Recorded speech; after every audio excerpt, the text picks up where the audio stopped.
Hey, everybody, welcome to or welcome back to Follow the Moon Rabbit Unscripted, my podcast where we explore the mystical, the spiritual, the taboo, and the unseen realms. Today, we're going to talk about something a little bit different. I'm your host, Michelle, your Moon Rabbit Rebel. Today, we're actually going to talk about radical change and my why for what I do. So let's get started.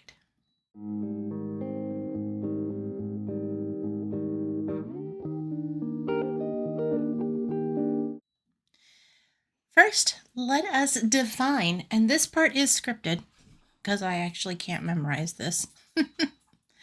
Let's define radical change, breaking it down. So, the definition of radical is of or relating to or proceeding from a root, of or relating to the origin, very different from the usual or traditional. And if you can hear my puppy in the background chewing on her bone, well, that's because she's joining me today. Change is defined as making a difference in some particular way, transforming or giving a different direction to, replacing with another, or modifying. So when we're talking about radical change, it's meaning to drastically transform and redirect from the root or origin. Now, radical change is not at all like a gradual or an incremental change. Radical change is completely changing the root of something. A great analogy would be a house plant that's outgrown its pot.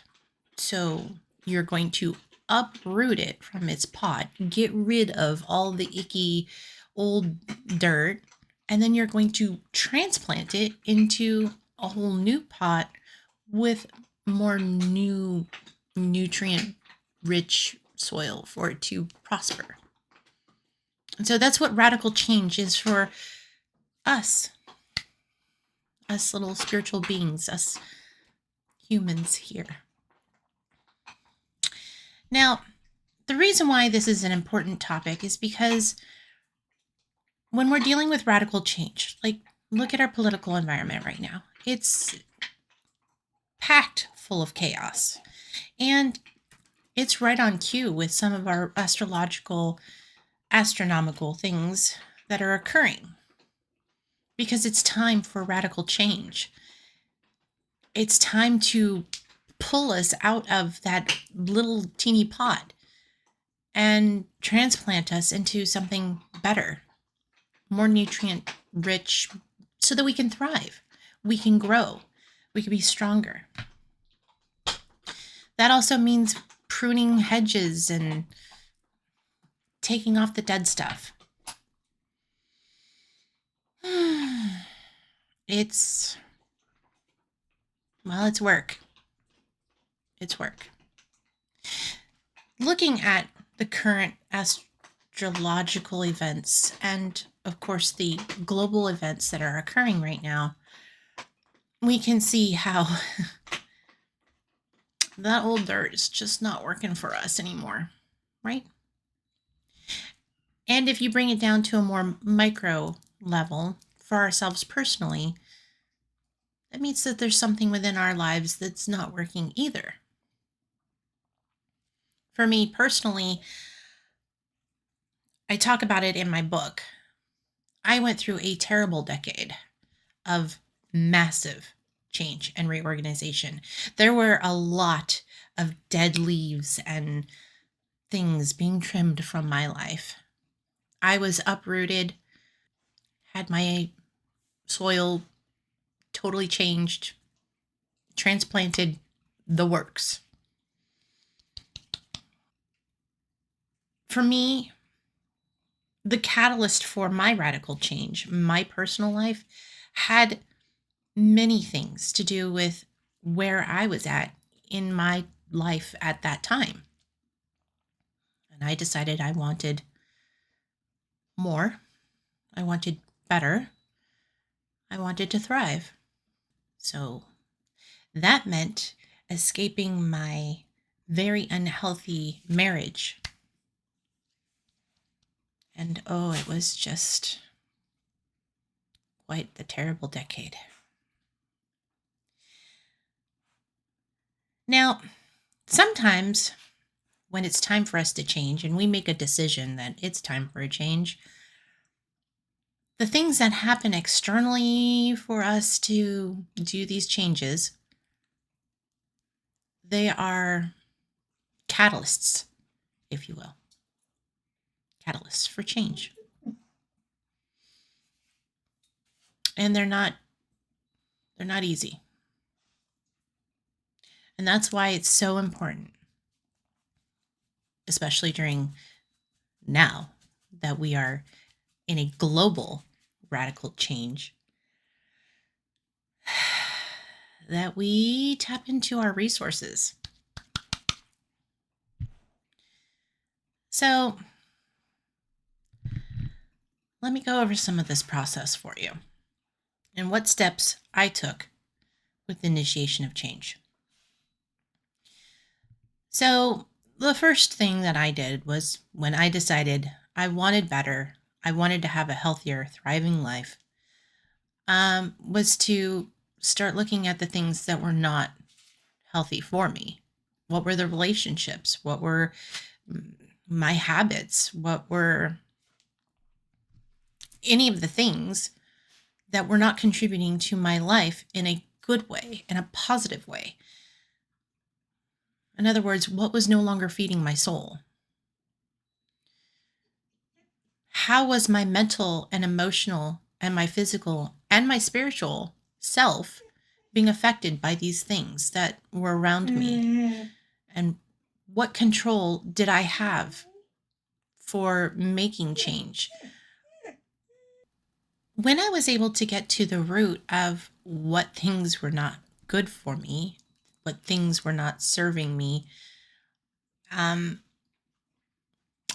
I was able to start trimming away at that, trimming away at the fat, if you will.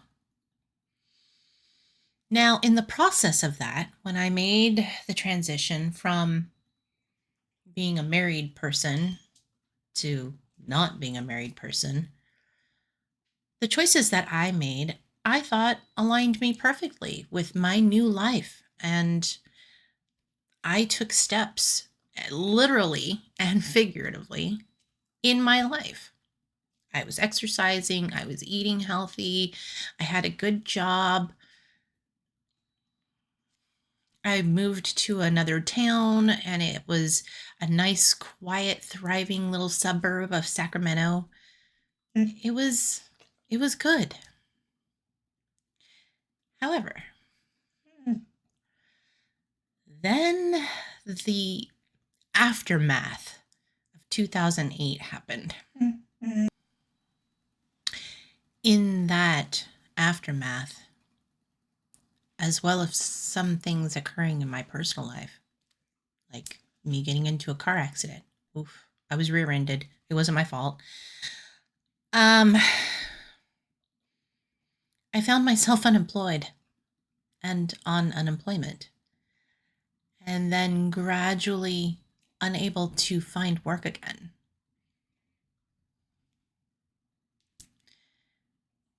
It was not easy.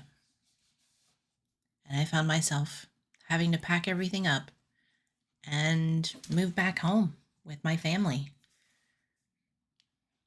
And that's where the big climax happened for the terrible decade. You see, my ex-husband was very, very, very unhappy at the fact that instead of getting back together with him, I chose to go home. And he despised my family. So, a decade of court battles pursued. And I mean, every week I was in court fighting for custody. So much so that our divorce proceeding couldn't be finalized until 2 years later when I took some other legal action to get at least the divorce finalized. You see, he was trying really hard to fight for custody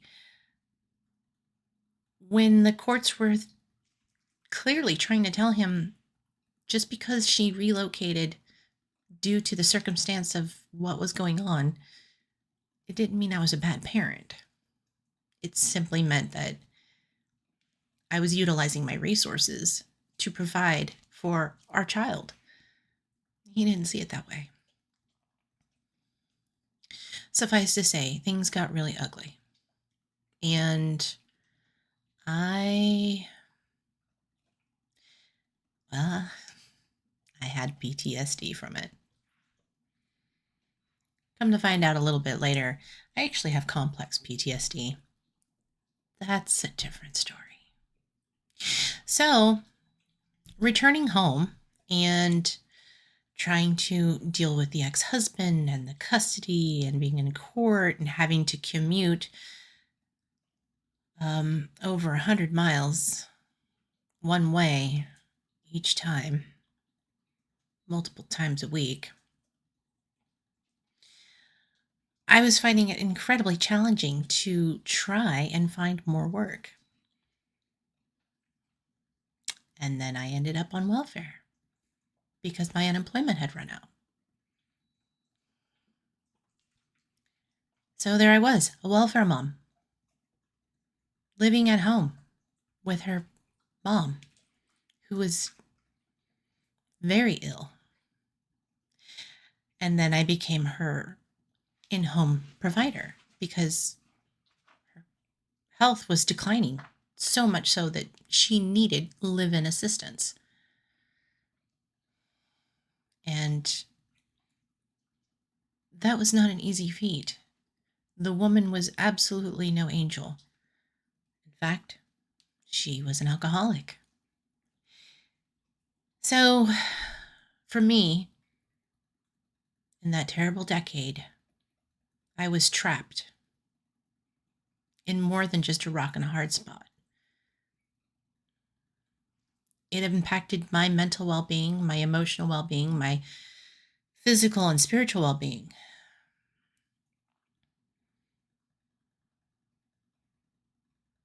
And then it got to the point where it was impacting my child's well-being. These challenges kept going and going and going.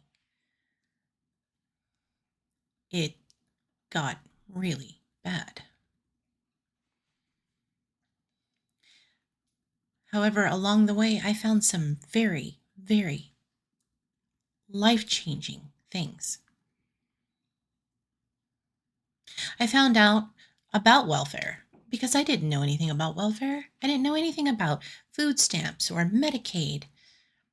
I didn't know anything about cash aid for single parents who were trying to take care of their child. I didn't know anything about child support because he sure as hell wasn't paying for it. It wasn't until after I had asked for welfare assistance that I found out that, oh, hey, by the way, I'm eligible for child support. I wasn't able to hire an attorney to take care of any of these things. So I was fumbling through this. And then when I discovered that those resources came with other resources and I was connected to them, well, I'll be darned. Who would have thought? There's resources out there. I didn't know anything about these things. So I learned about these resources. And when I finally got into a space where I wasn't constantly running back and forth to Sacramento to fight for child support, or child custody, I should say, I was able to start volunteering my time and my energy to give back to these places that were providing me time and resources. I fell in love with it. I fell in love with the ability to help people navigate change, because here I was going through massive change, dealing with incredibly challenging obstacles. I thought, well, heck, if I can do it, I could certainly show people how to do it too. I was connected to mental health resources. I was connected to health resources. I was connected to spiritual resources. It was nowhere near ideal. However, I was getting what I needed. And sometimes what we need is help.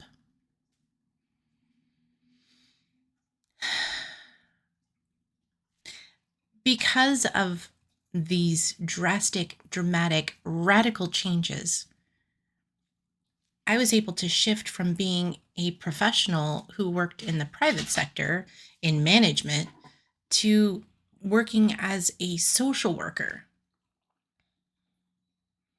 I changed my career path. I was able to learn about coaching and mentoring.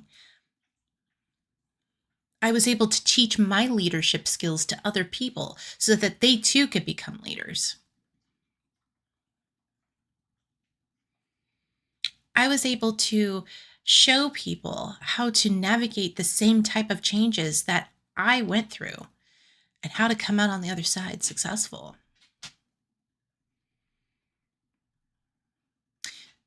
The thing that I didn't share publicly, though, and it wasn't until recently, was that the entire time I was leaning on my intuition. I was leaning on my spiritual guidance. And, well, unfortunately for me at the time, because I was in a state of fight and flight, fear, the connection wasn't very clear. So I didn't have all the answers. However, I found when I was working one on one with people to help mentor them, I could still connect to their higher selves and I could hear their message and I could see the vision of their higher selves. And I was able to communicate that to them in a way that they were able to understand and take steps towards. That helped me stay connected to myself and my spiritual self. I essentially learned a few new skills. So, the breakthrough from me, what solidified the change, the moment I aligned in my mental, emotional, physical, and spiritual health, was after my mom passed away.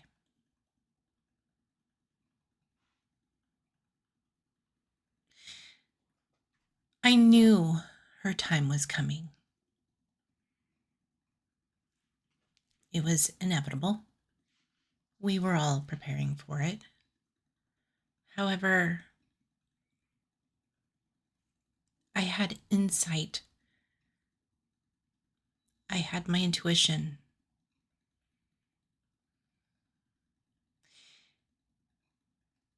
And I did share the message that I was aware that her time was coming rather closely. It was almost as if there was an unspoken word between her and I as she neared her time.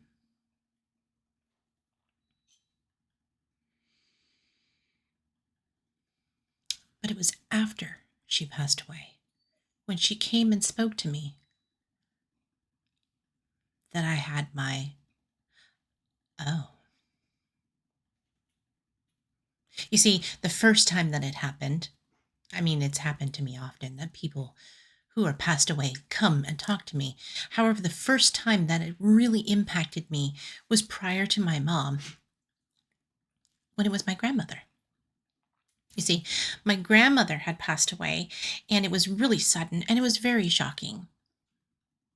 We thought she was going to stubbornly live until she was 120 years old.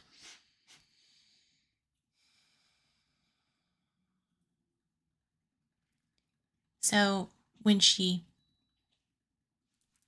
suddenly was no longer with us, it was a very big shock. Shortly after she passed away,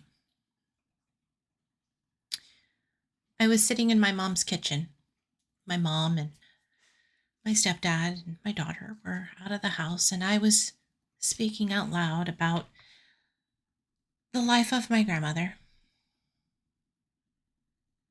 reflecting on all the things that she did, that she fought for.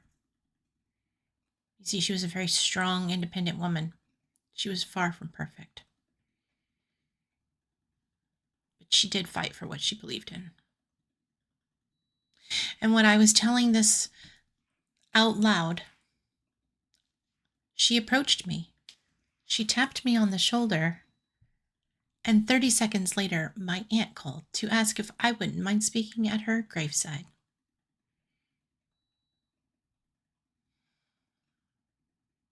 It gives me chills even now because they're still with me. So that was the first time, though, that a relative had actually reached out to me literally and spoken to me.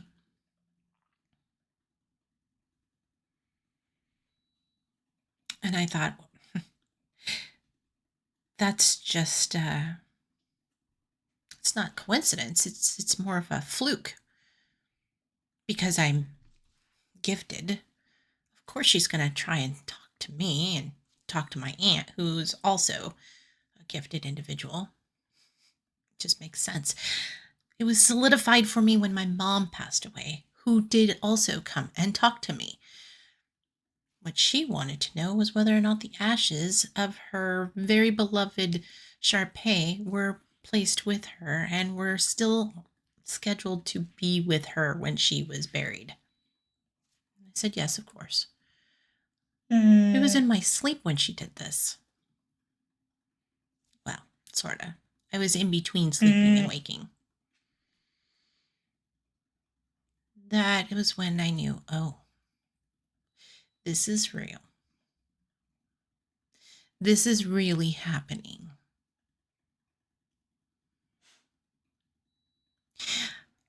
And then I turned it off. I don't want to talk to anybody on the other side. I don't want to hear from anybody on the other side. I don't want to be in touch with anybody on the other side. I don't want to do anything about this on the other side. I don't want to be a medium. I don't want to be psychic. I don't want to be gifted. I don't want to talk to ghosts or angels or demons or any of those things. Turn that shit right off. Because of that, because I decided I don't want to have anything to do with this spiritual stuff. I don't want to have anything to do with being a psychic medium. I don't want to have anything to do with healing or helping people anymore. My soul is exhausted. I'm done. And because I didn't have a reason to stay in the part of California that I was in anymore, I was incredibly thrilled to get the hell out of there.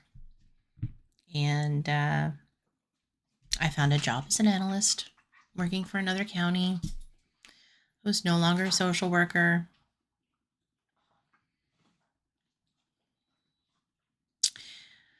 I wasn't doing any of the spiritual work anymore. It wasn't necessary. Regretfully, though, when my aunt passed away in 2020, I had been closed off. So it took a hot minute for her to be able to reach me and me to reach her.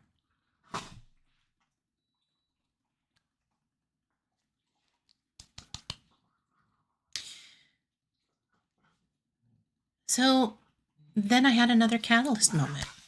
This time, the catalyst moment was around my spirituality. You see, while I had enjoyed living in the mountains in the middle of nowhere, it was fantastic. Because I had turned myself off, I wasn't able to hear my aunt. When I did bring that veil back down, just a smidge, oh boy, were there some people there to talk to me about stuff.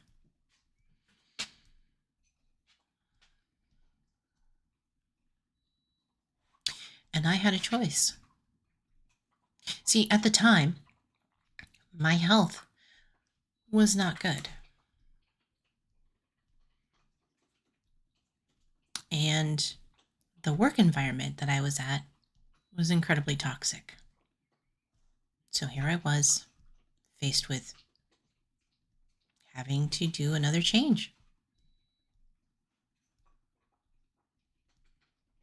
This time, different resources, same tools. Figuring out how to navigate my health, finding out that I had autoimmune disease, and that it was contributed to having complex PTSD meant that I had to use different skills to navigate. And once we were able to get that under wraps, the healing finally began. However, the toxic workplace continued. And it got to the point where even though I had union negotiations,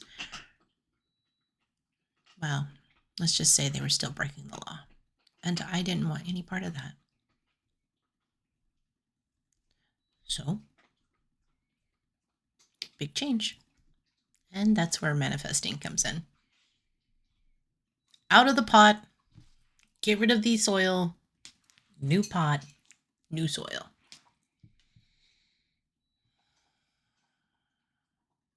Also in there,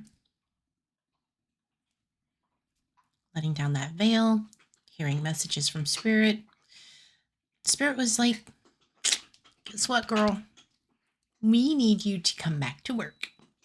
It's time we had a chat. And when I finally said, okay, what you want? They were like, hey,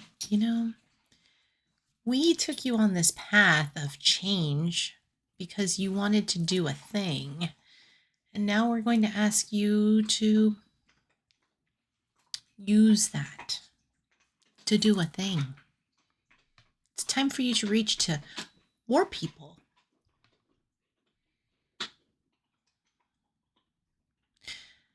Because there are a whole lot of people out there who need to know how to navigate all of the things that you went through. And while I may not be sitting here telling you how to cast a spell around it, I am absolutely a witch.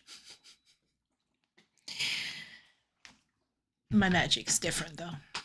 Anyway, different story, different time. So,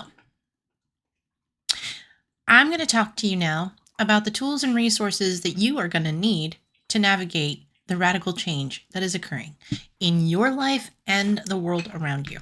Okay? Let's get into it. First and foremost, mental health empowerment. Okay? I was going through a shit show, dumpster fire from hell for a decade.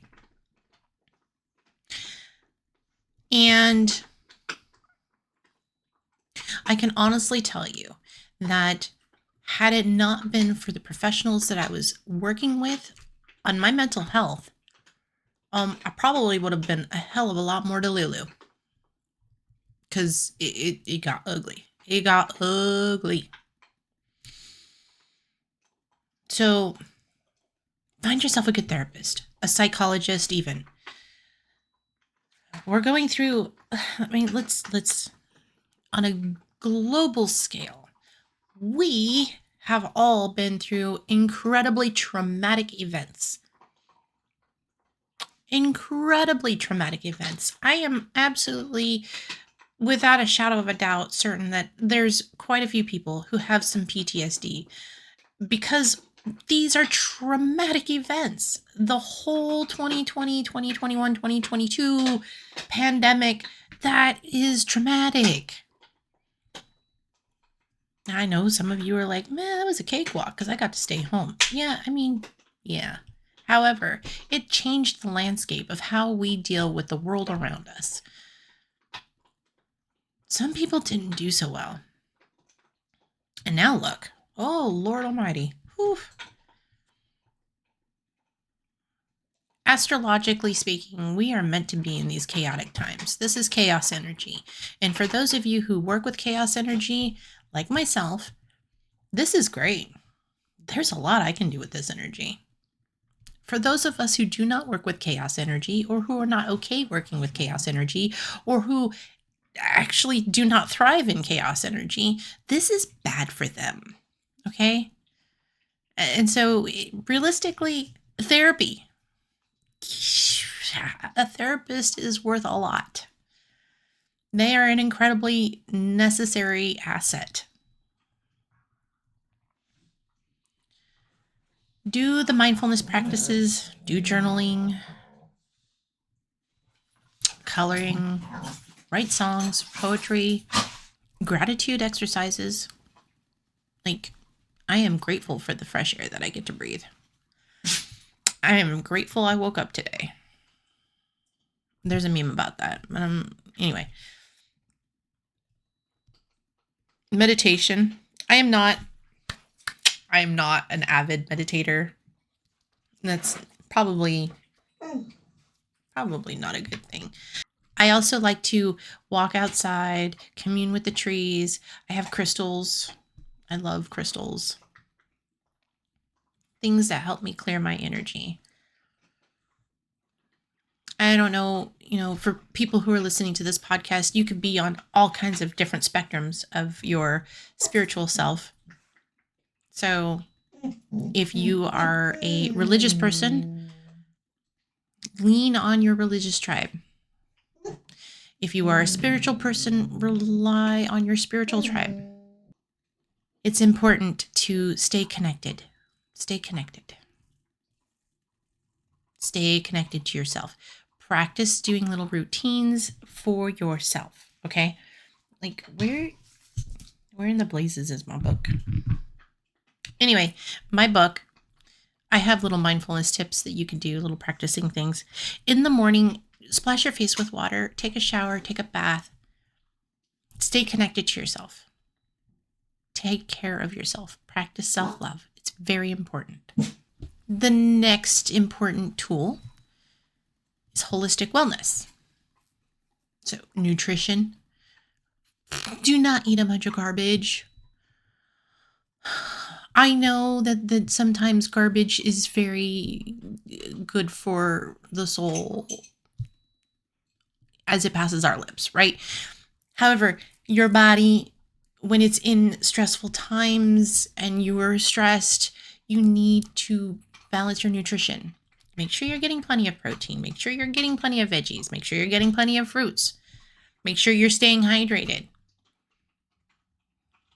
Your body needs the right kind of fuel for staying healthy.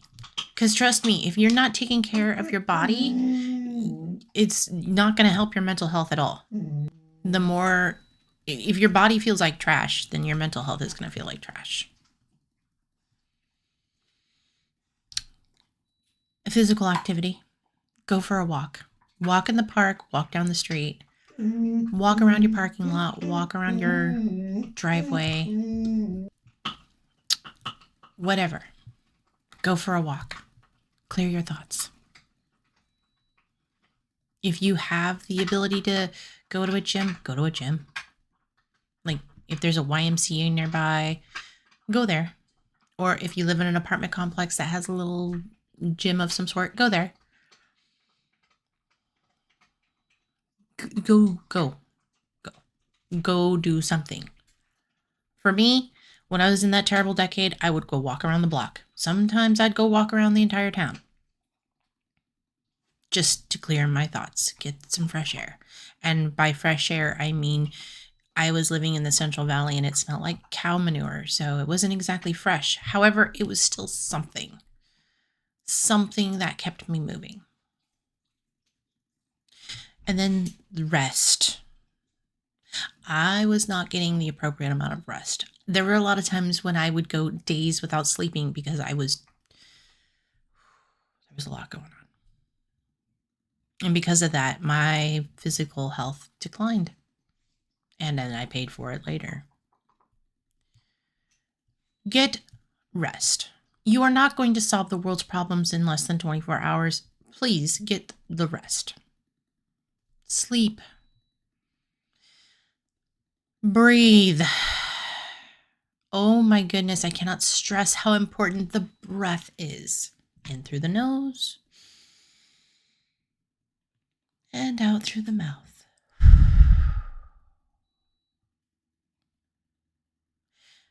Give yourself a solid 60 seconds of breathing. When you're feeling overwhelmed, when you're feeling like there's a clusterfuck in your brain, give yourself 60 seconds and breathe. There's many methods of breathing. You can breathe in for 4, hold for 4, and exhale for 4. Some people can do it for 10 seconds if you so choose. That's quite an excessive thing.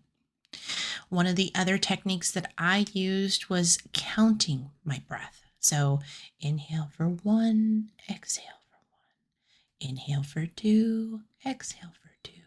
And then I would do that for 60 seconds. So do it 60 times. It's a way to stay present and mindful so that you're not focused on the future and you're not dwelling on the past. Because I'm here to tell you, friend, trying to solve the world's problems in the future and dwelling on what's going on in the past, that's not going to solve anything either. You have to stay in the moment.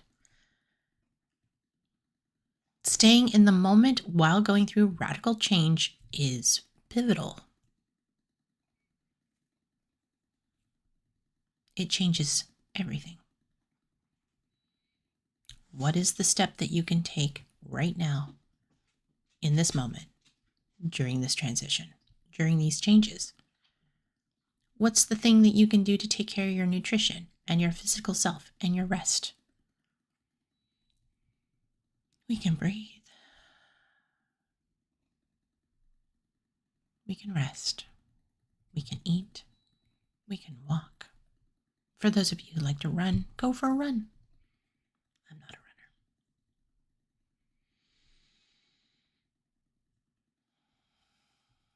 Also, your spiritual well-being. Again, connection. Connection in maintaining your balance. Staying connected to your spiritual tribe, if you can, is incredibly important. For me, at the terrible decade, I wasn't really able to connect with like-minded individuals because I was living in an area where those like-minded individuals didn't live. So I found a church. I have Christian upbringing, so for me, it was something that was useful. Because although I may not be a Southern Baptist, First Baptist kind of gal, I really do wholeheartedly love the teachings of Jesus. They're incredibly powerful. The important thing is being connected to your spiritual faith, being connected to your spiritual tribe. There's apps now where we can actually still connect with people that are like us. At the time that I was going through this, I didn't have access to that. I mean, yeah, I could connect with shamans on Facebook, but they didn't necessarily have all the answers that I was looking for. And I didn't necessarily have the ability to access the tools that they were using. If you know anything about shamanism, you may know what I'm talking about, like plant medicine. So, and I will say this also, when I was going to that church, I met a couple of really amazing people who helped me just by being my friend. So sometimes the support comes from unlikely places. Be open to receive. Resources. Okay. Nowadays, there's apps. We have TikTok, which is awesome for connecting with our spiritual tribes. There's another app called Calm for mindfulness and meditation practices. Also, an awesome app. There's another app called Mind Valley, which is phenomenal for meditation and up leveling your life. Look for those types of things. They will absolutely help you navigate radical change. Start envisioning the things that you want to see. Invite that tranquility in while you're trying to change whatever it is that's in your life and the world around you. There's books. If you're a reader, I'm a reader. My favorite authors are Brene Brown, Lisa Nichols, Mel Robbins, and recently Brianna Wiest. She wrote The Pivot Year.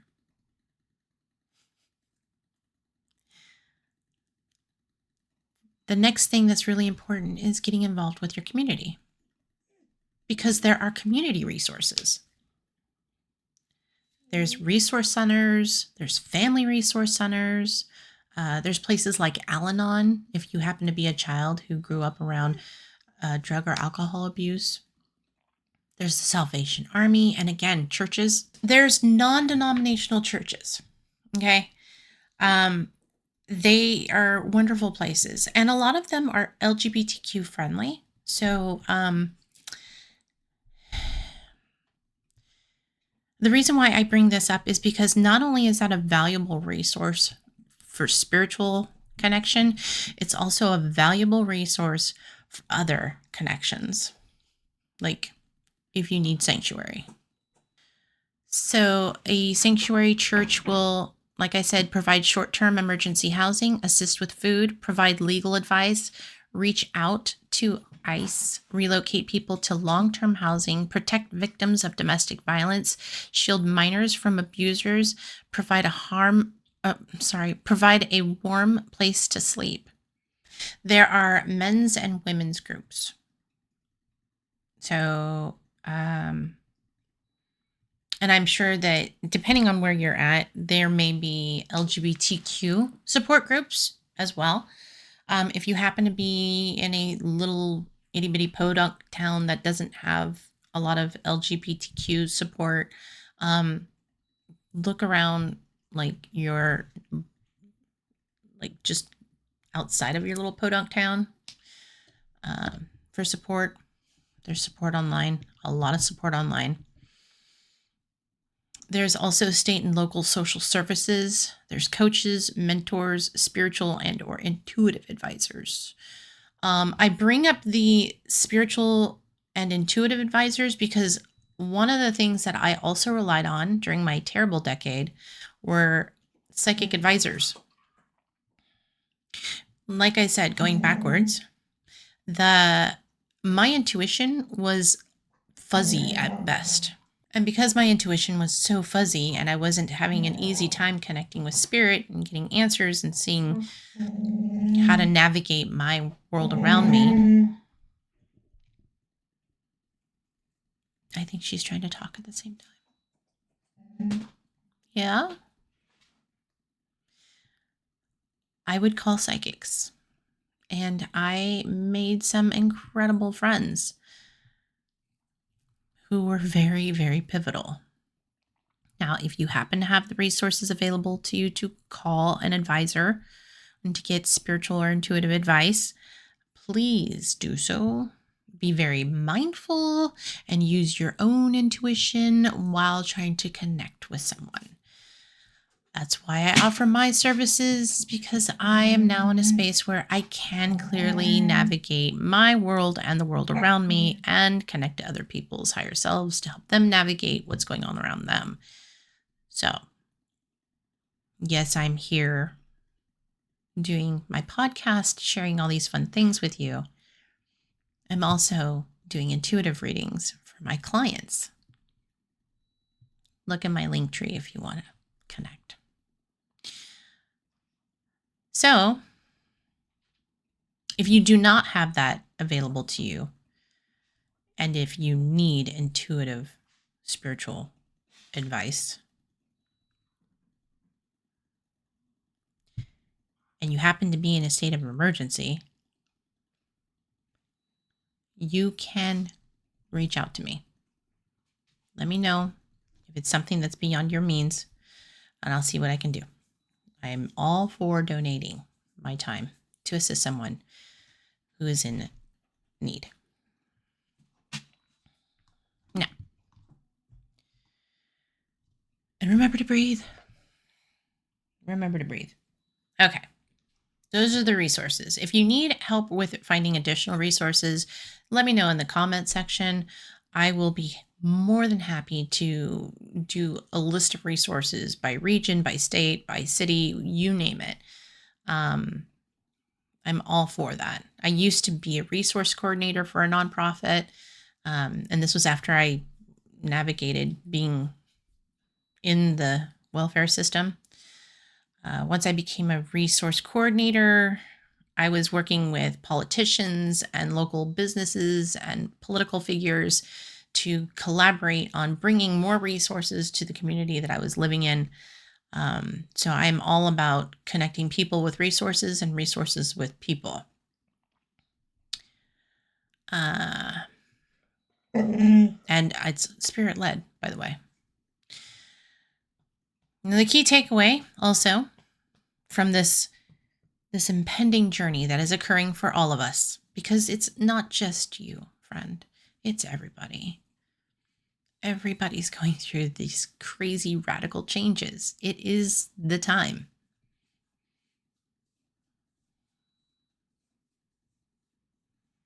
The key takeaway is I can assure you that it will be worth it. For me, in the process of going through the incredibly challenging, terrible decade, I didn't see a light at the end of the tunnel. I really didn't. I thought I was heading straight for a train at the end of the tunnel.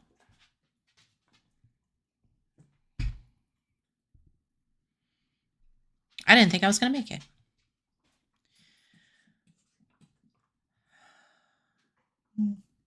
But I did.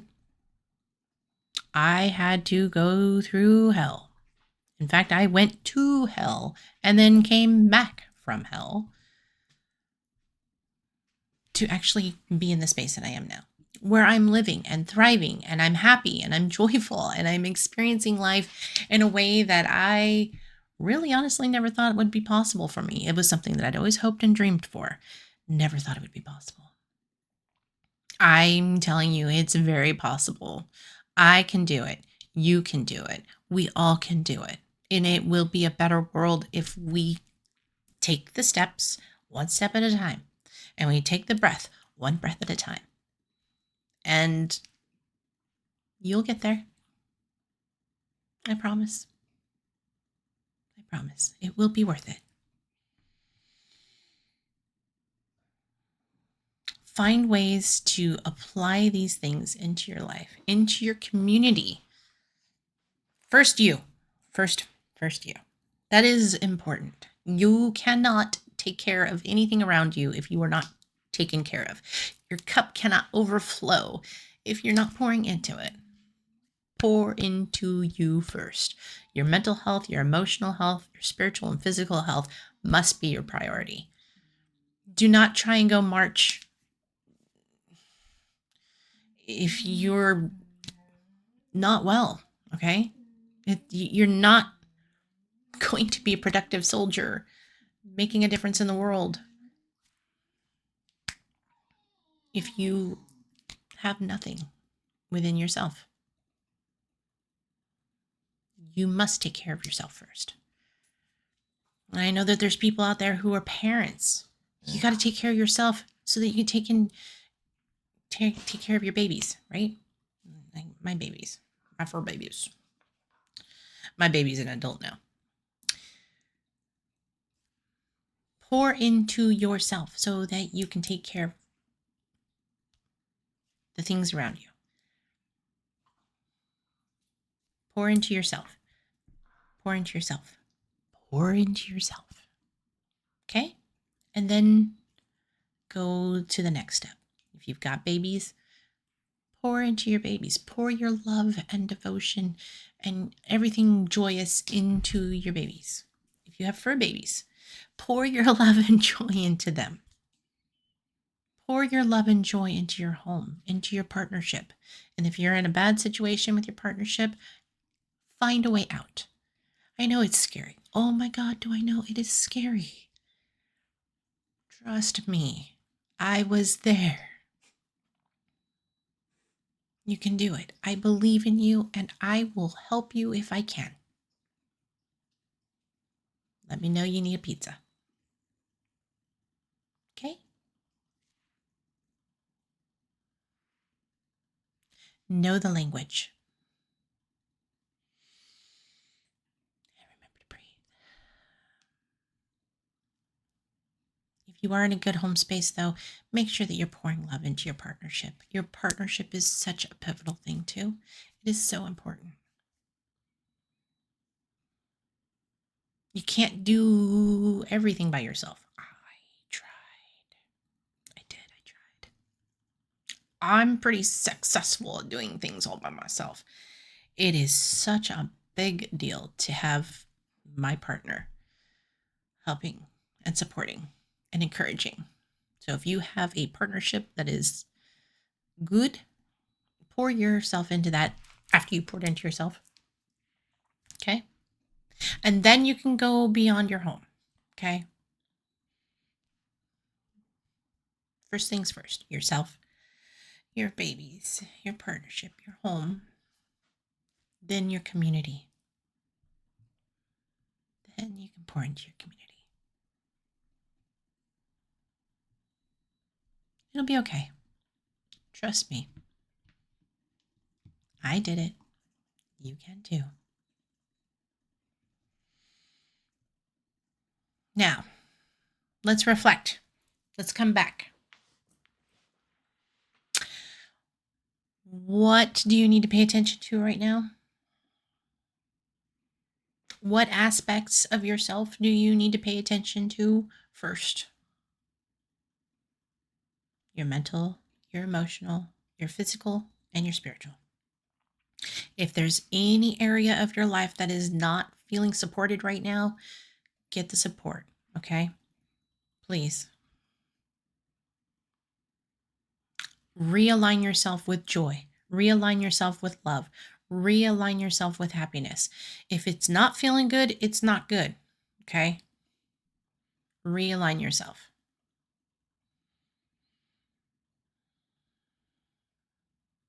The world is going through radical changes. That doesn't necessarily mean you need to go through radical change. So are you able to ride the wave? Are you in a space where you can just get on your paddleboard and go through it? You don't need to cause chaos and you don't need to add to the chaos. If you're in a good spot and you can ride the chaos waves, go for it. Surf up. Do it. Have fun with it.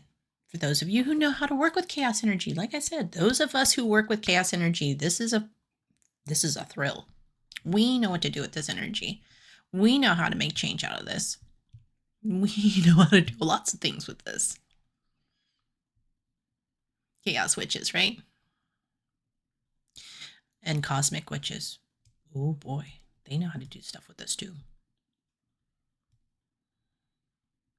If you're not a cosmic witch and you're not a chaos witch, and if you're not even a witch, perhaps you're just a good, wholesome Christian person who's just trying to navigate the world. It's okay. If you know how to work with this energy, please do. Enjoy it. Relax. Breathe. Have fun. If you're not in that space and you're actually struggling, though, breathe. Breathe. I want you to get a journal or write down on a piece of paper what aspects of your mental, physical, or spiritual well-being need radical change. If you are in a space where you are not connected with yourself mentally, physically, emotionally, or spiritually, then there's something that needs to change. Again, if you're not feeling connected to joy, you're not feeling connected to love, you're not feeling connected to happy, something needs to change. If it doesn't feel right, it's not right. Okay?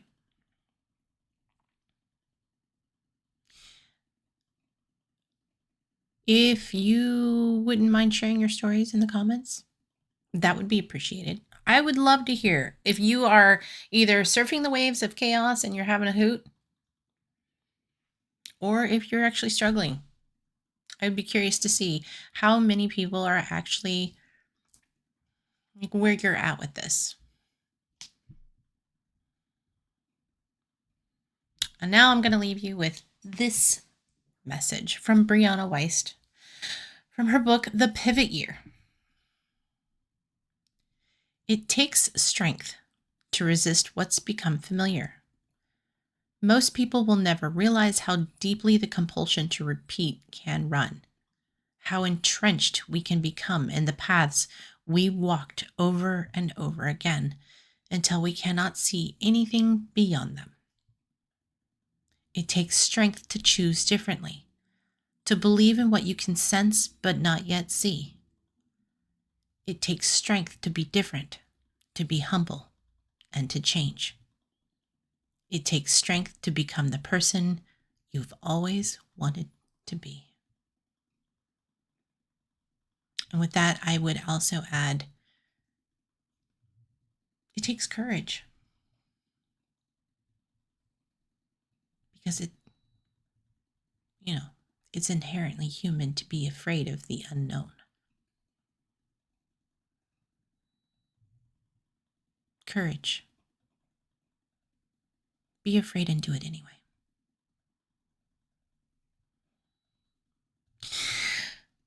All right, besties. That's it for this week. Radical change. If you want to connect with me here in the comments or in my other socials, my link is in the bio. And then